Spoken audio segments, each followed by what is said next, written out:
My ignorance cost me hundreds of thousands of dollars with the Thrift Savings Plan. Do not make the same mistakes I did. I joined the Marine Corps in 2008, and I was like, woo, yeah, I heard about this Thrift Savings Plan thing, and you're supposed to put 10% into it. It's like your 401k, and that's about all I knew. So when you go to boot camp, you have the opportunity to sign up for the Thrift Savings Plan, and I did. I signed up. I contributed 10% on day one, which is great. And then over the next couple of years, I went from 10% to 8% to 6% to 0 to 10 to 0 to 10. I'd kind of fluctuate back and forth depending on what was going on instead of remaining consistent. And it wasn't until like 2013 that I got handed the book Rich Dad Poor Dad, started learning about money, that I actually started to understand that there were different funds for the Thrift Savings Plan, that it made sense to put more into it, whether I should be in the Roth or the traditional. And today we're going to dig into all of that. But first, I just want to break down where this went terribly wrong for me.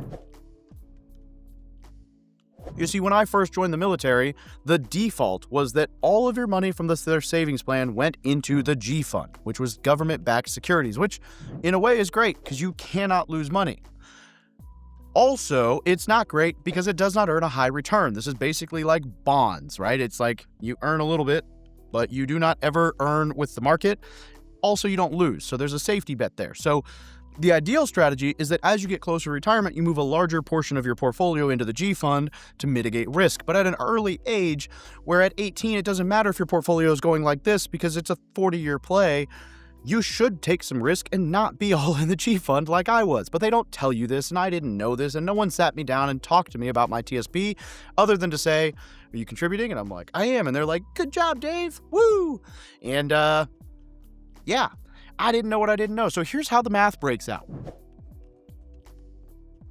I had contributed about $6,620 in that first 5 years, which again, $6,000 in 5 years, not terrible, but admittedly, if I went back, I would have a lot more contributed in that first 5 years, but again, not terrible. Now, at that 5.5 year mark, my balance had gone from that $6,600 to $7,200. That's $7,206.34 to be exact, which is $600 in return in 5.5 years. Not anything to be like boasting about, right? Now, that's because during that 5.5 years, the G Fund had returned 8.87% in total. Whereas had I been in my current allocation, which is 75% C Fund, 25% S Fund, during that same time, I would have earned 71.24% return, which translates to, instead of $7,200, I would have $11,334.87. So that is a $4,000 and some change difference in just the first 5.5 years. Now, if at that 5.5 year mark, I had realized my mistake and moved from the G Fund to this exact same allocation, here is the difference that just that $4,000 would make. So we're keeping the G Fund allocation was $7,200. The hypothetical allocation would have been $11,300. So that $4,100 difference, this is where it shakes out by the time I'm 65 if I never contributed another single dollar to the TSP. Had I contributed that $11,334 completely into the CNS fund, it would be $386,000 and some change when I retired at 65. Now, with that same $7,000, if I just moved it from G Fund to CNS once I realized my mistake, it would only get to $180,000. So we're talking about a $200,000 difference by the time I retired at 65 years old, just because that first 7 years I had the fund wrong. $200,000 because compound interest is crazy. So yeah, had somebody just sat down with me on like day one or even month one or even just year one and said, hey, dude, you're contributing, great. What fund is it going into? And then helped me understand the different funds and kind of some of the risk strategy, we're talking about a $200,000 difference that one conversation could have been over the time. And that's assuming I didn't contribute more and I didn't keep contributing after that point. That's just that difference. That's wild. So here's what I would do differently. I would maximize as much as I could. So 10% at a minimum. I try to get to 20% that I'm contributing. I would move all of it into the Roth right away because the way the Roth works is most service members should be in the Roth TSP instead of the traditional. Now, your matching contribution will always go into the traditional, and matching didn't even exist when I first joined. But the Roth is going to be like, if you're betting that you'll be in a higher tax bracket when you retire than you currently are as like a PFC, E2, E3, E4, then the Roth is the right move. And then if I'd known what I know now, I would have immediately moved to that CNS allocation. However, if you haven't done any homework, the safe bet is just to leave it in a life cycle fund that correlates to the year you'd retire. So for me, that would have been life cycle 2050 or life cycle 2055, depending, right? Now, the kicker is that now, as of 2020, all of you start in a life cycle fund. So you're way better off than I was already because you're never going to be stuck in the G fund unless you intentionally move all your money there, which I wouldn't recommend. So what I would do is if you do your own homework, choose a fund allocation that makes sense for your goals, your risk tolerance, your age, all of that, and just let it ride. Don't freak out when the market goes up and down, just leave it and let it go. But if you're not going to do your own homework, then use the life cycle fund that correlates to the year you're going to turn 60, 65, whatever's closest to that, so that upon your retirement age, you have got that fund so it gets gradually more conservative as you get older, so you don't risk losing money towards the end, but you get a higher return at the front. Now, life cycle is not usually going to outpace the S&C combination. It's like the total S&P 500 stock market index. However, it's also going to be less risky as you get older, so life cycle is a safer bet unless you do your own homework.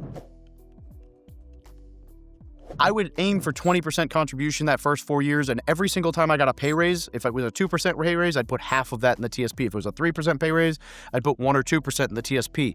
And the reason for this is that you'd start at 20, and by the time you're 5 years in, you'd be at like 25 or 30% of your paycheck going in there.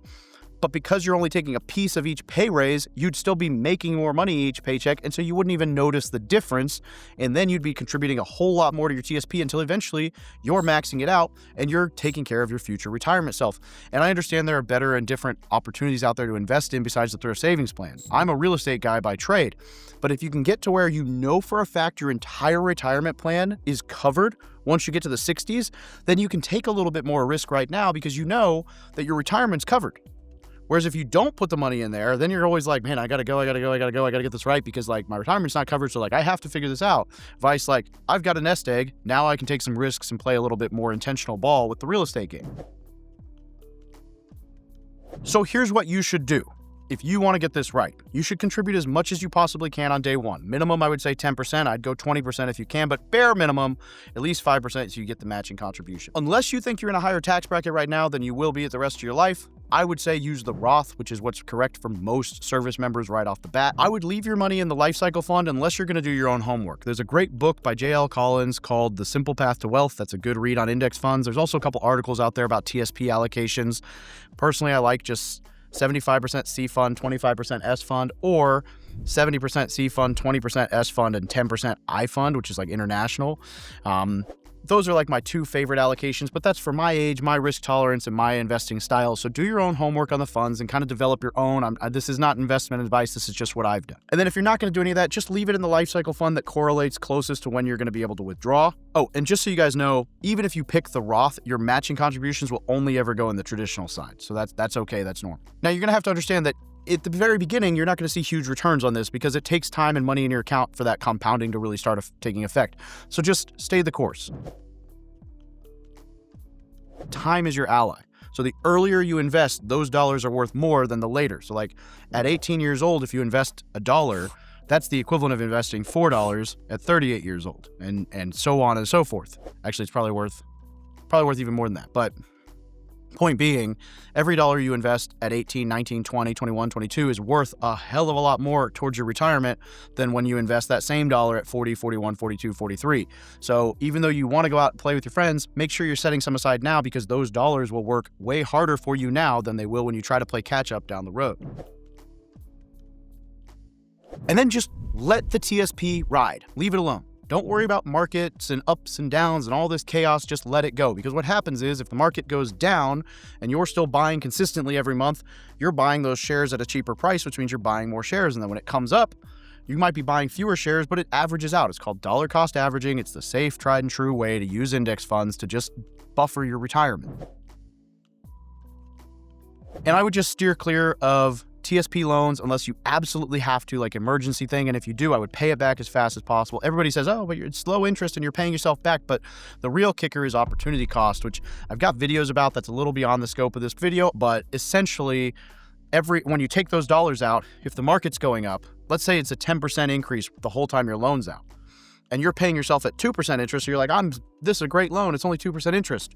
Well, you're missing out on that 8% that you would have gotten, which means that it actually cost you 8% interest or 10% interest or however you want to look at it. The maths, it's way worse than what you're telling yourself. Now, yeah, conversely, if the market tanks during that time, theoretically, you'd be in a better spot, but you have no idea what the market's going to do. And so timing the market's a lose-lose game. You're not going to win. And so the best bet is just to leave your money in there long-term, let it ride. Okay? So avoid TSP loans. Avoid anyone who tries to tell you to take your money out of the TSP and roll it into an insurance policy or some other product. The TSP is wonderful. Now, there is a benefit to having like a private Roth IRA on the side. I have that as well. But again, that's beyond the scope of this video. What you should do with the TSP is you should maximize it as much as you can and let it ride until your retirement, because it really is just a great vehicle. So if you want more information on this, comment your questions down below. I'll make some more videos, but also go check out the videos I already have on the TSP. I've got videos on your allocation, your funding, Roth versus TS versus traditional, where I go way deeper. I've got a whole archive of videos on the Thrift Savings Plan. So go check them out, because it is one of the greatest vehicles for building wealth while serving in the military. Hope you got something out of this. Have a great freaking day. Love you guys.